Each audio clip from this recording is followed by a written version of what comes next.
साथियों नमस्कार, बहुत स्वागत है आपका डी&के एकेडमी में। मैं हूं आपका दोस्त दांगी सर और आज हम बात कर रहे हैं मध्य प्रदेश में कृषि के बारे में। मध्य प्रदेश में जो कृषि है ये टॉपिक काफी लंबा है, इसलिए मैंने इसको दो पार्ट में डिवाइड किया है। तो ये पहला पार्ट है मध्य प्रदेश में कृषि फर्स्ट, इसके बाद आएगा मध्य प्रदेश में कृषि सेकंड। ये ऑनलाइन क्लासेस का हमारा 8वां वीडियो है, तो बहुत ध्यान से इस पूरे वीडियो को देखें और निवेदन है कि अंत तक इन वीडियोस को देखें। इससे पहले भी यदि आपने वीडियोस नहीं देखे तो उनको पूरा देखें। होता है ये कई बार यूट्यूब ऐसी जगह है जहां पर आपको बहुत सारी जानकारी मिलती, तो आप इधर से उधर जाते रहते हैं, तो जो चीजें आपको मिलना चाहिए वो अच्छे से नहीं मिल पाती। इसलिए प्लीज इसे पूरा आप देखें। इसीलिए हमने काफी छोटे 15 मिनट या 20 मिनट तक के वीडियो बनाते हैं, उससे बड़े वीडियो बनाते ही नहीं है।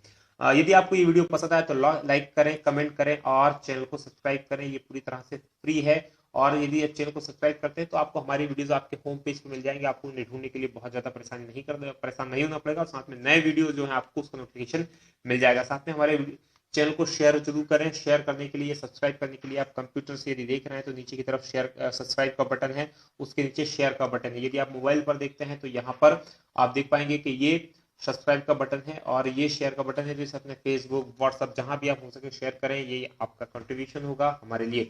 साथ में एक और बड़ी अच्छी बात है, हम लेके आए हैं आपके लिए मध्य प्रदेश के संपूर्ण सामान्य अध्ययन एमपीजी के, जो उसके लिए विशेषकर पूरी वीडियो और पीडीएफ की पेन ड्राइव बहुत जल्द लेके आने वाले हैं। कमिंग सून है, इसके ऊपर हमारा काम चल रहा है, जो कि आपको एमपीपीएससी और दूसरे जो एग्जाम्स होते हैं उसके लिए बहुत उपयोगी सिद्ध होने वाला है। यदि आप चाहें तो इसको आप प्राप्त कर सकते हैं। तो बहुत जल्द इसके बारे में पूरी डिटेल्स में अनाउंस करूंगा, तो इसके लिए आप तैयार रहिए। तो बहुत शानदार वीडियोज इसके अंदर हमने डाले हैं।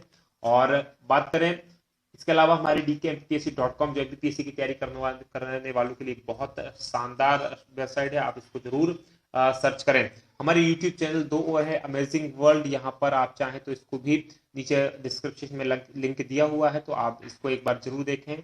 साथ में एक और जो चैनल है टेक दांगी जी, इसको भी जरूर आप देखें। यहाँ पर टेक दांगी जी में हम आपको बहुत सारी टेक्नोलॉजी से संबंधित चीजें बताते हैं। चलिए बात स्टार्ट करते हैं मध्य प्रदेश में कृषि के बारे में। तो मध्य प्रदेश एक कृषि प्रधान देश है। जैसा कि आप कभी भी कोई भी चीज स्टार्ट करते हैं तो यहीं से हमारा स्टार्ट होता है। कृषि प्रधान, कृषि प्रधान मतलब यहाँ की अधिकतर जो जनसंख्या है वो खेती पे डिपेंड करती है, खेती में लगी हुई है। ये आप देखें मध्य प्रदेश की कुल क्रियाशील जनसंख्या का, यहाँ इंपॉर्टेंट शब्द आता है क्रियाशील जनसंख्या। क्रियाशील जनसंख्या मतलब जो कार्य करने योग्य जनसंख्या, टोटल जनसंख्या नहीं, सिर्फ जो कार्य करने के योग्य है, मतलब 15 से ऊपर की जो उम्र के लोग होते हैं जो कार्य करने में सक्षम होते हैं, तो उस जनसंख्या का लगभग 71.52%, 71.52% कृषि कार्य में लगा हुआ है। तो बहुत बड़ा तबका, लगभग एक तिहाई से दो तिहाई से भी ज्यादा लोग खेती में लगे हुए हैं। प्रदेश का कुल कृषि क्षेत्रफल की बात करें, जो कृषि क्षेत्र है वो है 147.90 लाख हेक्टेयर, जो कुल क्षेत्रफल का 49% है। मतलब मध्य प्रदेश का जो कुल भूमि है, कुल लैंड एरिया है, उसका 49% पे खेती होती है और देश के कुल 9% क्षेत्रफल पर हम खेती करते हैं। तो ये इंपॉर्टेंट हो जाता है मध्य प्रदेश के बारे में। चलिए देखते हैं मध्य प्रदेश में कृषि की विकास दर, मतलब खेती में जो विकास हो रहा है वो काफी तेज गति से हो रहा है। पिछले लगातार 3-4 सालों से हम कृषि कर्मण अवार्ड ले रहे हैं। वर्ष 2013-14 की 12-13 की बात करें तो विकास दर हमारी थी 19.85%, जो कि देश में सर्वाधिक थी, और 13-14 में ये बढ़कर हो गई है 24.49%, जो कि वाकई में एक चमत्कार से कम नहीं। तो बहुत तेज गति से मध्य प्रदेश कृषि के उसमें बढ़ रहा और लगातार कृषि कर्मण अवार्ड प्राप्त कर रहा है। वही बात करें मध्य प्रदेश में प्रति जोतों की संख्या की, तो ये है 73.60 लाख हेक्टेयर। देखिए जोतों की संख्या क्या है, मतलब जोतों की संख्या से मतलब है कुल कितने खाते हैं, खातों से मतलब है कुल कितने रकबे हैं, कुल कितने खेत हैं। अब खेत में ये भी हो सकता है कोई बड़ा खेत है, कोई छोटा खेत, तो एक व्यक्ति या फिर जितनी बही, एक बही क्या होता है कि ऋण पुस्तिका जिसे हम कहते हैं, जो कि एक खेती का दस्तावेज होता है। तो मतलब देश मध्य प्रदेश के अंदर इतने खेत अलग अलग नामों से रजिस्टर्ड हैं, या एक ही व्यक्ति के पास दो खेत भी हो सकते हैं, दो ही मानेंगे अगर उनके पास बहियां अलग अलग हैं तो या फिर कृषि खेती के जो कागज है, उस खेत के टुकड़े के जो कागज है वो अलग है, तो उनको दो जोत मानते हैं। तो इतने जोतों की संख्या है। बात करें मध्य प्रदेश में 62% कृषि जोत का आकार जो है 0.5 से लेकर 2 हेक्टेयर के बीच में, लगभग 5 एकड़। देखिए एक हेक्टेयर जो होता है, एक हेक्टेयर होता है 2.4710 एकड़, ये मिलके बनाता है 1 हेक्टेयर। तो लगभग 5 एकड़ के खेत लोगों के पास कृषि जो थे 62% लोगों के पास।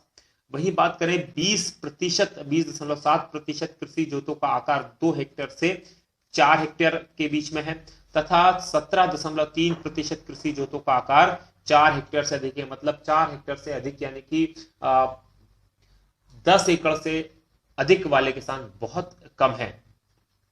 कृषि जोतों का सर्वाधिक आकार मतलब सबसे ज्यादा बड़े बड़े खेत जो मिलते हैं वो 5.6 हेक्टेयर मिलते हैं हरदा जिले के अंदर। वही न्यूनतम कृषि जोतों की बात करें तो 1.5 हेक्टेयर तक के खेत सबसे कम मिलते हैं। यह कटनी और नीमच दोनों जिले के अंदर 1.5 हेक्टेयर तक के कृषि जोत मिलती हैं। तो ये इंपॉर्टेंट है। वर्तमान में मध्य प्रदेश जो है खाद्य उत्पादन में तीसरे स्थान पर आता है। खाद्य मतलब वो फसलें जो कि जिनका उपयोग खाने के लिए किया जाता है, तो उन फसलों के उत्पादन में मध्य प्रदेश का स्थान तीसरा है।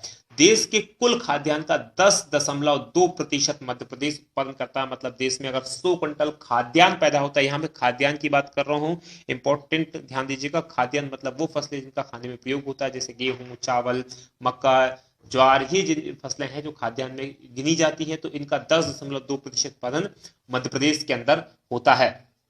मध्य प्रदेश में सर्वाधिक सोयाबीन उत्पादित करने वाले राज्यों में यहां देश का 62% सोयाबीन उत्पादित किया जाता है। तो इसके कारण इसका नाम क्या है, सोया प्रदेश की संज्ञा भी या सोयाबीन प्रदेश भी मध्य प्रदेश को कहा जाता है।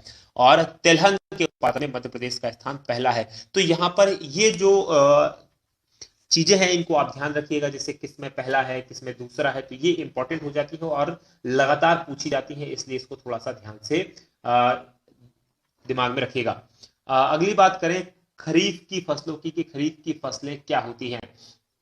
देखिए मौसम के अनुसार फसलों के अलग अलग नाम होते हैं। आप में से जो किसान हैं वो इस चीज को जानते हैं, और अधिकतर लोग भारत में तो इस चीज को जानते हैं, क्योंकि कहीं ना कहीं उन्होंने खेती को देखा, फिर भी हमें कई बार चीजों को रिकॉल करना पड़ता है।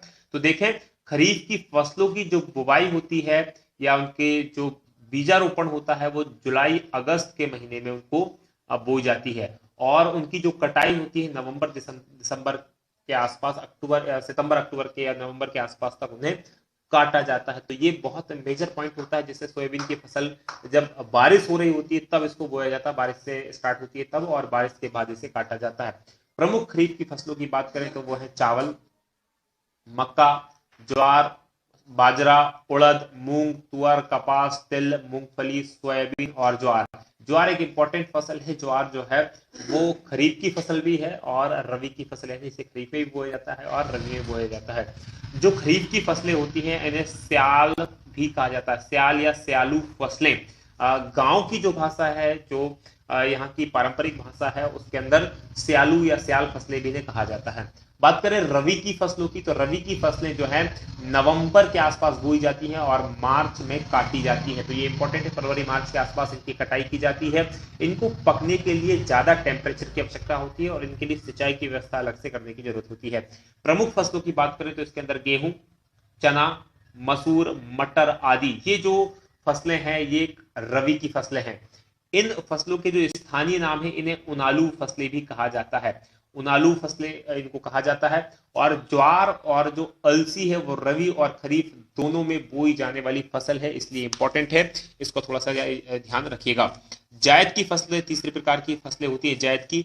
जब ग्रीष्म ऋतु में फसलें पैदा की जाती हैं तो उन्हें कहा जाता है जायद की फसलें। इनकी बुवाई जो है मार्च के आसपास की जाती है और जून जुलाई में इनको काटा जाता है। मतलब 2 से ढाई महीने की लगभग ये फसलें होती हैं, और इनमें जो अधिकतर फसलें होती हैं वो लता प्रजाति की या बेल प्रजाति की या सब्जियों की फसलें होती है। जैसे बात करें खरबूज, तरबूज, ककड़ी, करेला, कद्दू, लौकी, इस टाइप की जो फसलें हैं इनको बोया जाता है और ये उसी समय काम आती है। चलिए बात करते हैं तीसरी, नगदी या व्यापारिक फसलें। एक इंपॉर्टेंट फसलें होती हैं, ऐसी फसलें जिनको बेचकर आप सीधा पैसा आपको मिल जाता है या सीधी फसलों को आप बेच सकते हैं, वो कहलाती है नगदी या व्यापारिक फसलें। नगदी व्यापारिक फसलों में जो मध्य प्रदेश में इंपॉर्टेंट है वो है कपास, गन्ना, जूट, मेस्टा, सनई, अफीम, गांजा, तंबाकू, सूरजमुखी। ये फसलें ऐसी हैं जिनको कि आप सीधा मार्केट में बेच सकते हैं और सीधे आप इनसे पैसा कमा सकते हैं। तो ये जो फसलें हैं वो व्यापारिक या नगदी फसलें कहलाती हैं। चलिए बात करते हैं अब प्रमुख प्रमुख फसलों के बारे में। स्पेसिफाई फसलों की हम बात करेंगे। पहली जो फसल है वो है चावल। चावल बहुत इंपॉर्टेंट फसल है क्योंकि भारत के अंदर और खासकर मध्य प्रदेश और भारत में बहुत ही ज्यादा मात्रा में हम खाद्यान्न के रूप में चावल का प्रयोग करते हैं। ये जो चावल है बेसिकली खरीफ की फसल है। मध्य प्रदेश में अगर बात करें तो चावल का उत्पादन 6वें स्थान पर होता है। पश्चिम बंगाल पहले स्थान पर आता है, उत्तर प्रदेश दूसरे और आंध्र प्रदेश तीसरे स्थान पर चावल के उत्पादन में आता है। मध्य प्रदेश में बात करें तो मध्य प्रदेश में चावल की खेती 41 लाख हेक्टेयर लगभग 22% भाग पर की जाती है। मतलब जो कुल भूमि होती है उसके 22% भाग पर 41 लाख हेक्टेयर भूमि पर चावल की खेती मध्य प्रदेश के अंदर की जाती है। प्रमुख उत्पादक जिलों की बात करें जहां पर चावल पैदा किया जाता है वो बालाघाट, मंडला, शहडोल लिखा क्या है, ये शहडोल है, ऐसे चेंज कर लीजिएगा, शहडोल, शहडोल, उमरिया, अनूपपुर, सीधी, रीवा, सिंगरौली, नरसिंहपुर, होशंगाबाद, ये वो जिले हैं जो कि प्रमुख चावल के उत्पादन के लिए जाने जाते हैं। बात करें बड़वानी में धान अनुसंधान केंद्र स्थापित किया गया है और मध्य प्रदेश में बालाघाट जो जिला है वहां सर्वाधिक चावल